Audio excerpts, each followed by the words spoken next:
All right, good morning. Thank you so much for having me. Just a quick poll here, and I'm actually going to step away because I have a microphone attached. Let me know if you guys can still hear me. Awesome. Who here is in healthcare? Who here is a physician? Nurse practitioner, PA, physical therapist? Awesome. Athlete? Coach? Interested member of the public? Everyone? Awesome. Okay, let me figure this out here.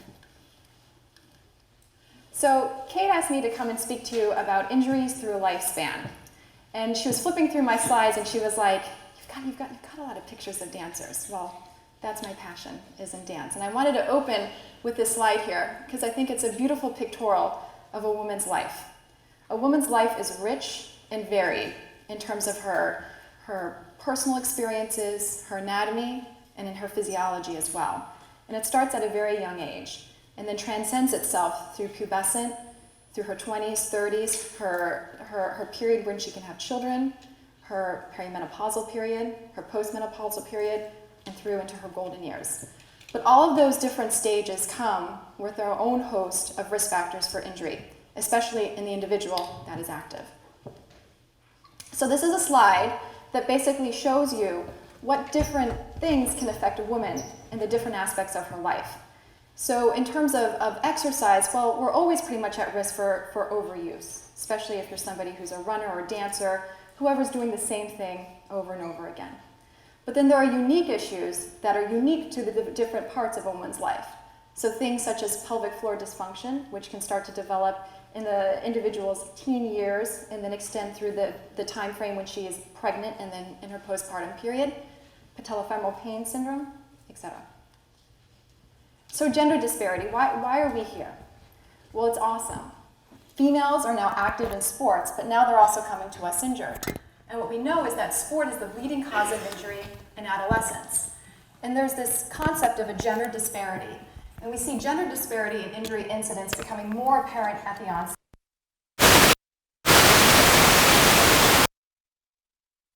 So what is puberty? And this is actually a picture of me when I was 12 years old, going through puberty and all of my awesomeness. Glasses, braces, gangliness, and all. And that's actually my dad's best friend, Joe Healy. So puberty is essentially this transitional period from childhood to adulthood, accompanied by the appearance of secondary characteristics, so sexual maturation, and the adolescent growth spurt. And it can be an incredibly awkward period of time. The pubertal growth spurt starts earlier in women, starts around age 11 in girls and 13 in boys. And this is associated with this rapid skeletal growth and hormonal influx. So girls can grow approximately 10 inches in this pubertal growth spurt. That's a tremendous period of growth over only a several-year time span. During the most rapid growth in height, which is called the peak height velocity, girls have been shown to grow about 3 to 4 inches in a year. However, we don't grow at the same time. Our bodies don't all grow together.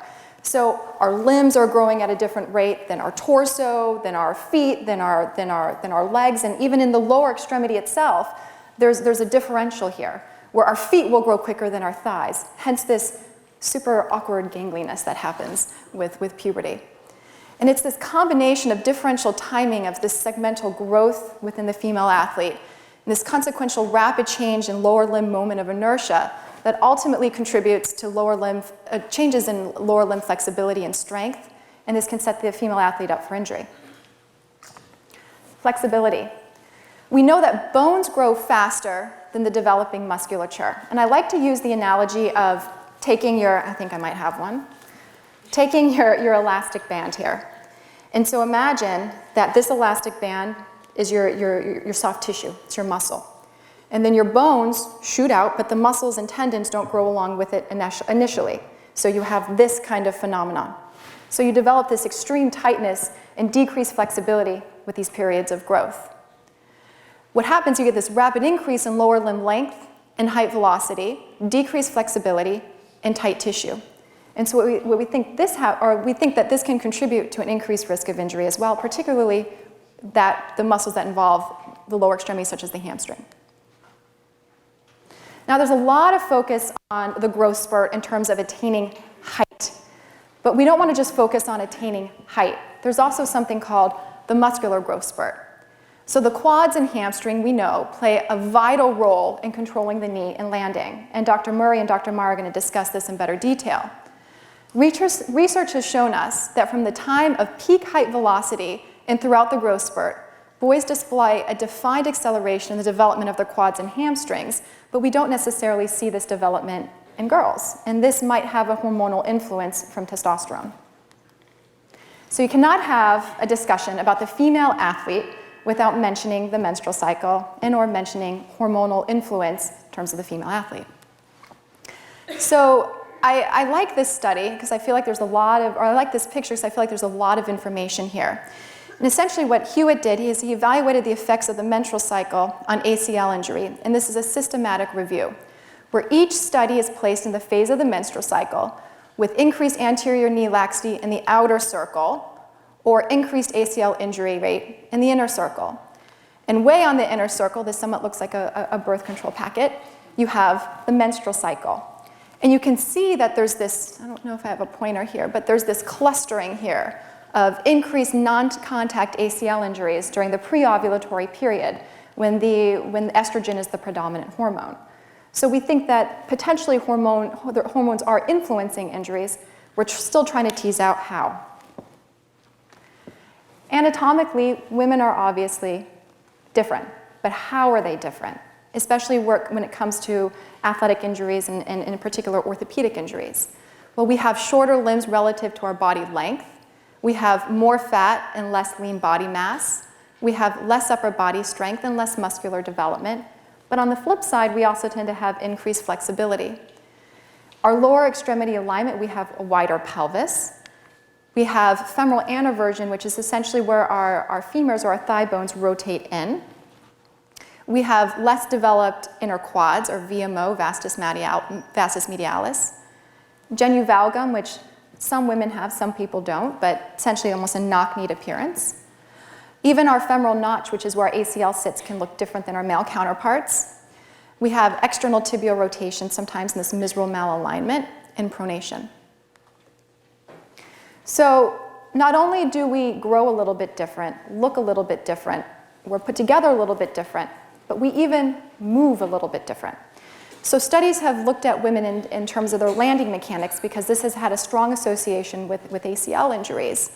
And this athlete here on the right-hand side is essentially showing you what you shouldn't be doing. So she's lost stability around her core, her pelvis, her hips. She's forward flexed. Her knees coming in a valgus moment. She's pronating. All of that's going to put a tremendous strain throughout her kinetic chain, and in particular in her knee. And this brings me to this topic of knee injuries in women. So there's this epidemic of knee injuries, and I'm sure all of you are well aware of this. And here we've got Leslie Osborne, who was a midfielder for the Boston Breakers, and she herself sustained an ACL injury. This slide shows us the likelihood of women sustaining knee injuries while playing basketball in two different environments, one being the game environment and one being the practice environment. The blue bars are the females, and the white bars are the males. And essentially at the top, you have the likelihood ratio. And the take-home point here is that you look at collateral injuries, ACL injuries, meniscal injuries. Women have an increased likelihood, so it's not just the ACL. In practice environments, this pattern is the same. So briefly, I'm going to talk about ACL injuries. Dr. Martha Murray and Dr. Greg Meyer are going to talk about this in more detail in one of the breakout sessions. So why do we care about this? Well, women have about a 2 to 6 times increased likelihood of sustaining an ACL injury. And this typically occurs around the 15 to 25-year-old age group. The majority of these are non-contact, so atraumatic type injuries, and they occur during some form of deceleration, such as a planting, cutting, pivoting, so putting themselves in that vulnerable position. One-step stop with knee and hyperextension, or straight knee landing. And what are the sports that are involved? Sports such as basketball, soccer, volleyball, football, handball, all these sports that involve planting, cutting, pivoting type sports.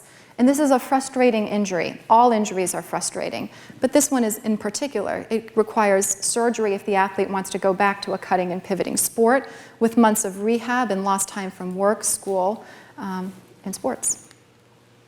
So what are the risk factors? I try to describe injuries, and I don't know if this is correct, like a really nice French meal. So let's say you're going to make, I don't know, some sort of chicken dish. You've got the chicken, and then you have all the incredible ingredients that go into this, and you're like, wow, this is fantastic. What is this? Well, it's not just one thing. It's a multitude of things. And the same thing applies here with the ACL. So the risk factors include those that are intrinsic to the athlete, so anatomic, even all the way down to the level of the knee. So taking a look at the femoral notch where the ACL sits, looking at the size, looking at the width. We know that in women, the ACL has decreased load to failure, and women tend to be more hypermobile. We tend to be looser, have looser ligaments, and increased muscle flexibility. From a neuromuscular standpoint, our landing mechanics are different. Our activation patterns are different. We tend to be more quadricep dominant than hamstring dominant. And then there's this question of what's the role of hormones? So when we say neuromuscular, what do we mean? The definition of neuromuscular is the unconscious activation of dynamic restraints around the joint in response to sensory stimuli. So when you have that soccer player who's out on the field and has an opponent coming at her, it's that quick split second when she can cut, pivot, and move in a correct manner without having to really think about it. It's her body doing what it's supposed to do. We know that women are more quad dominant in terms of their deceleration and preparation for landing. Now, why is this a problem? So here's a picture taking a look at the knee from the side. Here you've got the femur, the tibia, and this is the front, this is the back. The quadricep turns into the quad tendon, courses over the patella, turns the patellar tendon, and then turns on the tibial tubercle. So it's responsible for more forward movement, whereas the hamstring inserts on the posterior tibia and prevents this backward movement. So we know the hamstring resists anterior translation and also this rotation in the knee. However, we need co-activation of both hamstring and quadricep. It's critical. And this was shown intraoperatively where strain gauges were placed on intact ACL that showed rehab exercises that produced an isolated contraction of the quad near extension actually strained the ACL more than exercises with co-contraction of both the quad and the hamstring. And what this leads to is this concept of the point of no return. So here we have a female basketball player on the right-hand side, and this is just a pictorial. So what ends up happening is that during this split second, where she's trying to take the ball away from her opponent, she's flexed, she's rotated in, she's adducted, her knee's in valgus, her shin can be externally rotated, and she's pronated, and then it's all bets are off at that point. However, not all is lost. So we do have ACL prevention programs, and they are working. And again, Dr. Murray and Dr. Meyer are going to discuss this in better detail. The environmental contributions, there's some mixed evidence with regards to ways to try to prevent ACL injuries with bracing and things of that nature. However, I think what's most empowering is that we can do risk awareness in the athlete. We can actually help the athlete untrain those bad habits. We can decrease their landing forces, alter their dynamic loading, increase their hamstring activation, and build a higher ratio of hamstring to quad strength. We can teach proper landing, cutting, and pivoting mechanics and work on their agilities and balance. And this is something that we're doing at the McKaylee Center right now. Okay, so here's my dance slide. I had to put it in here. There was a study done by Mary Jane Liederbach, who's a prominent physical therapist in New York, looking at the incidence of ACL injuries among elite ballet and modern dancers. This was a 5-year prospective study, looked at 298 dancers. You can look at the numbers. The gist of it is that ballet dancers typically don't injure their ACL. And if you've ever gone to a performance, you're like, God, like every time you see them fly through the air, how is it that they're landing and not tearing their ACL? That's the big question. And the theory is that dance training focuses on this lower extremity alignment, so exactly what we're talking about in terms of ACL prevention programs. Jump and balance, so this hyper-focus on jumping and balance might actually protect their ACL. And dancers perform over 200 jumps per 1.5 hour class. So I think this is my plug for everyone actually should do ballet. All right, I'm going to run through some cases. There are plenty of practitioners here in the room. So chief complaint, right knee pain. You have a 43-year-old female human resource manager who enjoys Zumba and recreational softball, and she presents with this insidious onset of right knee pain. She denies any traumatic event, and she points diffusely over the anterior aspect of her knee and states it feels like it's almost like underneath her kneecap. Worse with going from sitting to standing, going downstairs and squatting. She can't wear her high heels anymore due to pain. No mechanical symptomatology, and her physical exam is pretty benign beyond some mild tenderness around her kneecap. So what are all of your thoughts in terms of probably what's going on here? Yeah, exactly. It's patellofemoral pain, this seemingly easy catch-all diagnosis, which to me is incredibly complicated. You obtain plain film radiographs, which essentially appear normal, maybe some slight lateral tilt to her patella on the sunrise view. So women have a 20% incidence of patellofemoral pain compared to their male counterparts being 7%. And the theory is that there's a joint overload in the patellofemoral joint, an abnormal patellar tracking. Patellofemoral pain has many different names: chondromalacia, the patella, runner's knee, dancer's knee, anterior knee pain, lateral patellar tracking syndrome. And there's no single biomechanical risk factor. We believe this to be an imbalance in the kinetic chain, and the kinetic chain being similar to what I was speaking about with regards to the ACL prior. This is a diagnosis that requires a very individualized approach. So even though the majority of us in this audience has probably experienced patellofemoral pain, the treatment approach is very, very unique and different for each female athlete. So what we want to do is take a look at their dynamic Q angle. There's also something called the static Q angle as well.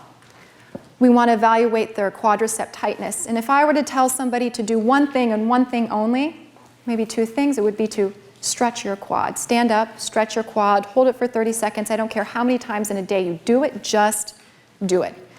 And then there's also the VMO strengthening, although the VMO is not necessarily preferentially isolated.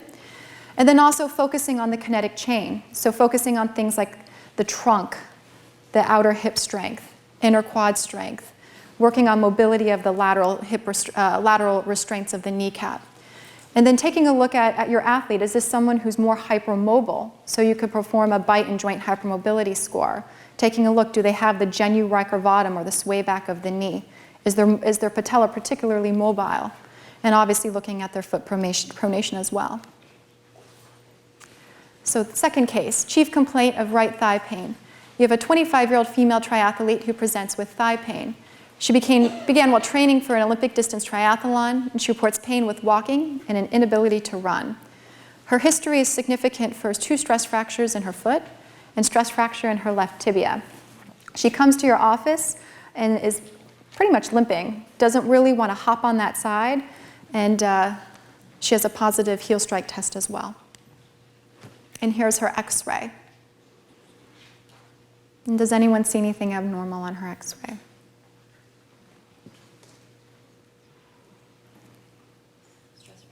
Absolutely. So right here, she's got stress fracture. So you know the diagnosis of stress fracture now, but what else are you concerned about? Overtraining. Absolutely. The female athlete triad. Who here has heard of the female athlete triad? Awesome. I recently gave a lecture on orthopedic injuries in women to a primary care group. And when I asked that question, this was probably almost 150 physicians. 2 people, maybe 3, raised their hand. So I think that we are a self-selected group here. However, this is not necessarily something that is taught in detail in medical school. So what is the triad? So 3 different interrelated conditions, and they involve energy availability, menstrual cycle normality, and bone health. So athletes are obviously very active individuals, and they burn calories. And sometimes they burn more calories out than they're put into their bodies, and this can be done either intentionally or unintentionally. And they can put themselves into an energy deficit. That energy deficit can influence their bone health in multiple ways. Indirectly, it can affect their menstrual cycle through the hypothalamic pituitary axis. Directly, it can affect their bone health via metabolic hormones and nutritionally, so things like protein and calcium and vitamin D. So over here on the right hand of the spectrum is where we want all of our female athletes. We want them to have optimal energy availability. We want them to be getting their menstrual cycles normally. And we also want them to have good bone health. On the opposite end of the spectrum is the more severe end. Typically, athletes will come in somewhere in the middle.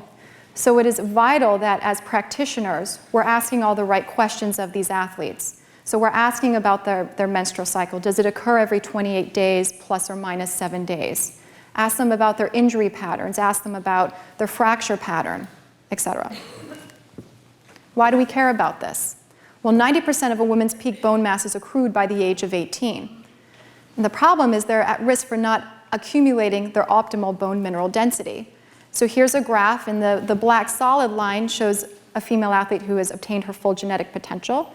And then the bottom line, the dashed line, shows an athlete with inadequate lifestyle factors. So somebody who might fit the diagnosis of triad.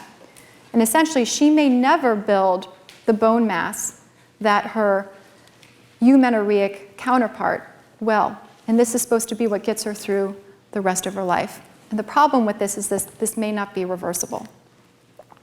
Again, another plug for dance here. And I don't want this to sound like gloom and doom and you know, I don't want to be saying, well, female athletes shouldn't be exercising. Well, that's absolutely not true. Because what we know is that female athletes who get their menstrual cycle normally actually have better bone mineral density than their counterparts who don't exercise. But it's when they stop getting their period that this benefit is lost. Diagnosis for the triad is multifactorial. So in terms of their bone health, you always take a look at the DEXA scan, which is one modality to evaluate bone health. It doesn't give us the whole picture. And there are newer modalities such as high-resolution PQCT, which is showing us bony microarchitecture in better detail.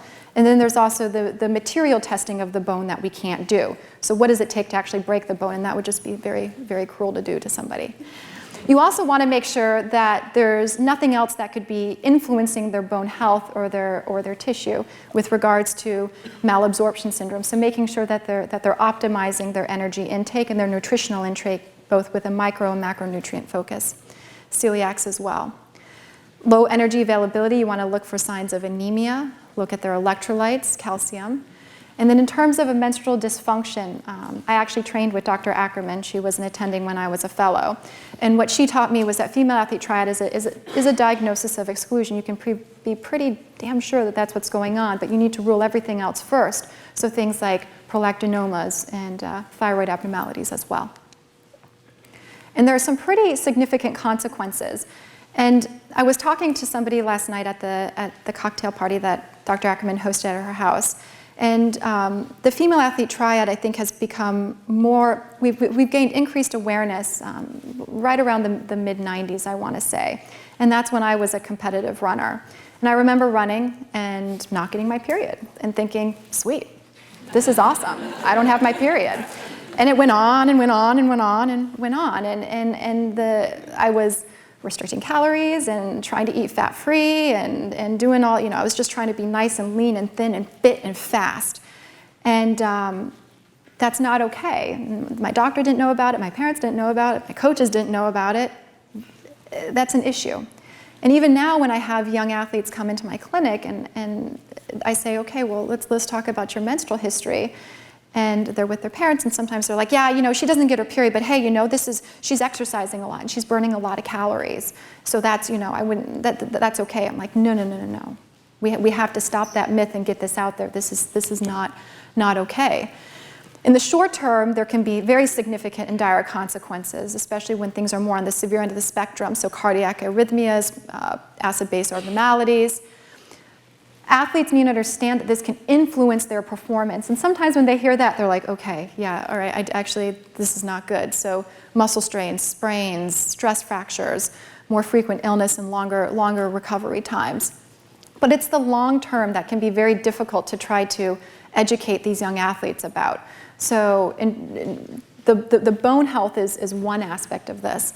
But then there's also things such as infertility, elevated LDL levels, so that the bad cholesterol, low self-esteem, depression, and anxiety. And it takes a team treatment approach. Okay, how you guys doing, okay? All right, another case. Chief complaint, hip pain, or back of the hip pain. You have a 33-year-old female physician who enjoys recreational running. She is 6 months pregnant with her first baby and is otherwise healthy without any pregnancy-related complications. She went for a 6-mile hill run and subsequently developed significant pain over her right lumbosacral area. Anyone have any ideas? SI, exactly. So this was me, I have to admit. I was like, I need to talk about this. So the pregnant athlete, Dr. Straccolini is going to talk more about this in one of the breakout sessions. So athletics is awesome for the pregnant woman. It's great at weight control, improving muscle tone, improving self-esteem, decreases varicosities, back pain, And so I am a CrossFitter. And I love my OBGYN. She has no idea what CrossFit is. And I told her, I was like, listen, this is what I'm doing. I run and I CrossFit. And she's like, all right, well, just be smart about it. Listen to your body. If you're doing it before, it's safe to go ahead and keep doing it. I think that's more the philosophy that we're hearing now. However, there are musculoskeletal considerations in the pregnant athlete. So when you're pregnant, your biomechanics change, and you gain weight. So you gain weight through the fetus, the placenta, amniotic fluid, breast tissue, and just weight in general. And so this can increase the forces across your joints up to 2 times. And then if you go out there and try running, which can increase stress on your joints sometimes up to 4 times, it's kind of a lot of stress. And based on this change in terms of the biomechanics, you can get a significant strain on the paraspinal tissue. So down here, you see the anatomic changes as a woman progresses through her pregnancy. So this increased lordosis, forward protraction of her shoulders, all puts tremendous strain on the lower aspect of her lumbosacral spine. Furthermore, her ligaments are getting looser. They're becoming more lax, and this is in preparation for the delivery of the baby, so things are more hypermobile. You can also have a separation based on this laxity and on the growing abdomen of your abdominal wall, or of the rectus, and this is called rectus diastasis. So what are the ACOG recommendations? This here is Heather Bergeron.